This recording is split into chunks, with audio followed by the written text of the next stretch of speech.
I'm going to start this video by saying something I'm sure you guys will be very surprised with.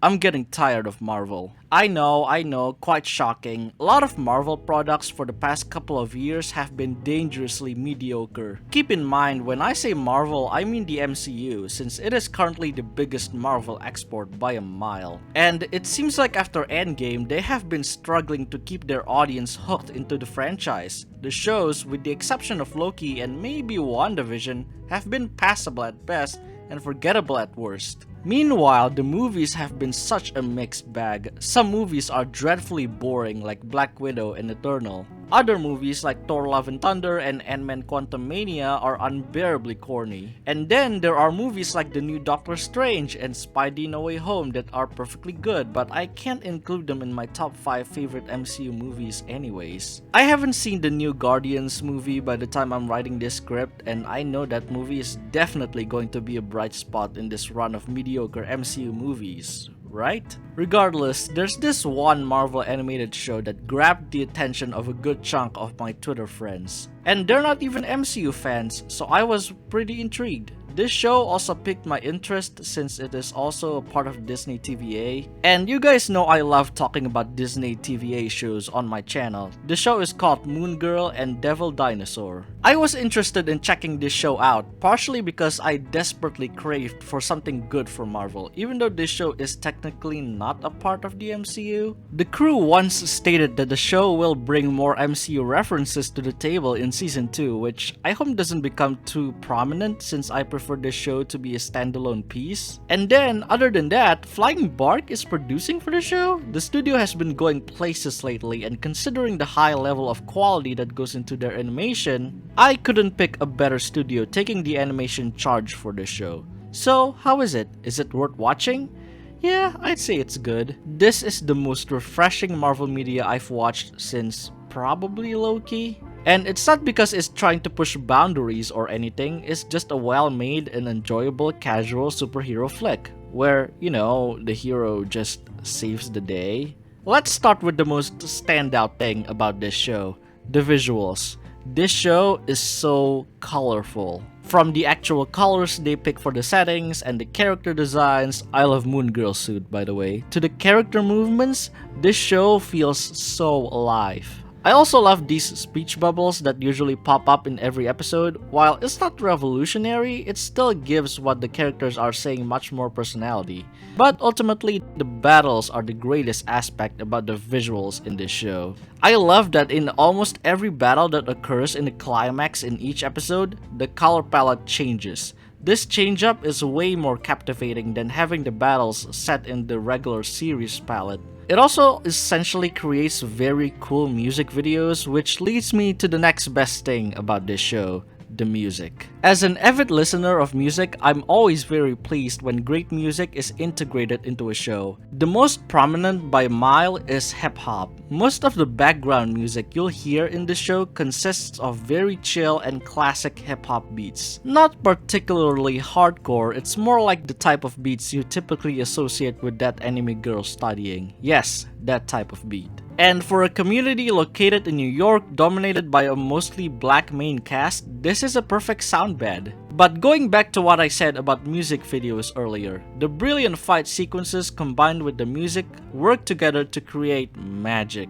Moon Girl magic. Each battle in almost every episode has its own song soundtracking it, and you're going to get a variety of genres too. If you can't get enough of the songs, you can listen to most of them on Spotify. My personal favorite is probably Just the Two of Us that plays during the climax point of the episode Skip This Adolescence. I love how vintage the song itself sounds while also giving the scene a lot more urgency and emotion. It's also worth noting that this scene in particular is not really a conventional battle. It's just Lunella trying to escape this virtual reality where these reels of her memories containing her and her dad flash by.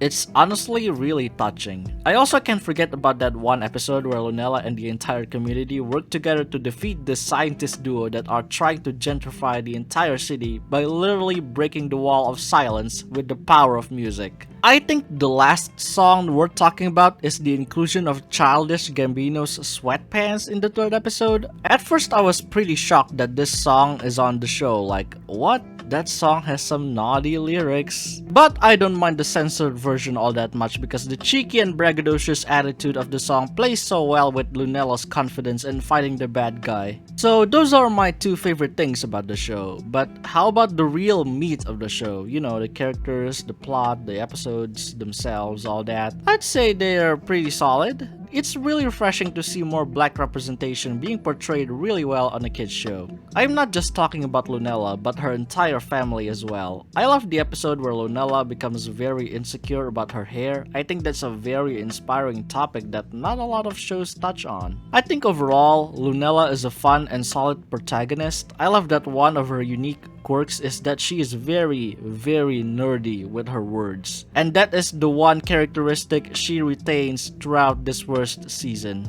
Another thing that makes her interesting is that she is very anxious about making new friends because she doesn't know how. She has to be very scientifically prepared for every move, but that's just not how it goes when it comes to social interactions. And this is where Casey comes into play. She, in contrast with Lunella, is a very open and socially confident person. She promotes herself all over social media. This duality of personality doesn't only make for an interesting dynamic, but also this helps Lunella to face new challenges about stabilizing a friendship or getting along with new people. And then there's the Devil Dinosaur. He's cute. Pretty much all the other minor characters are fine. They add quite a bit to the overall environment to the show, or sometimes the narrative to an episode. And then there are the villains. Most of them are pretty standard, and that's not necessarily a bad thing because I didn't watch the show expecting villains with complex motivations. Take the Electric Lady villain from the pilot episode for example.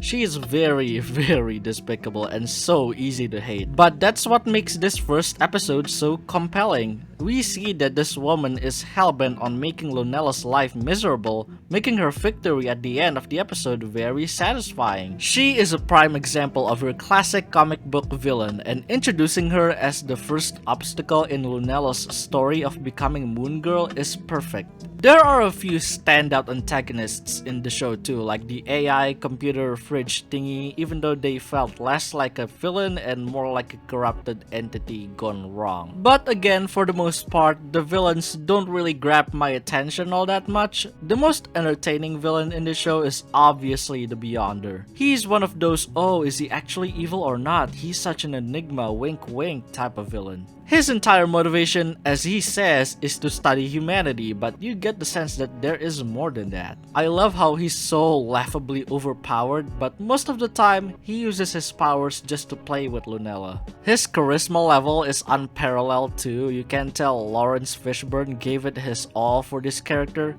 He's so fun. I can't wait to see him again in the future. As far as the individual episodes go, there are some very entertaining ones. My favorites include, but not limited to, the Bar Mitzvah episode, the Adam Sandler's Click episode, the Gentrification episode, any episode with the Beyonder in it, the finale, which I will not spoil in this video, the hair episode, and surprisingly, the Buddy Swap episode. Yes, this show actually has a good buddy swap episode. I am not joking. Yes, there are some pretty forgettable episodes too, like that one where the dinosaur gets third wheeled by a hamster and has to face Master Splinter of all people, but they're just passable. So overall, I like this show a lot. If you're looking for a Marvel show or really just an animated show that is unique and fresh and very good looking, this is a show for you. Again, I'm not going to spoil the finale. I want you people who haven't seen the show to go into it blind because that's the best way to experience it. So the first season of Moon Girl and the Devil Dinosaur is a 7 out of 10 for me.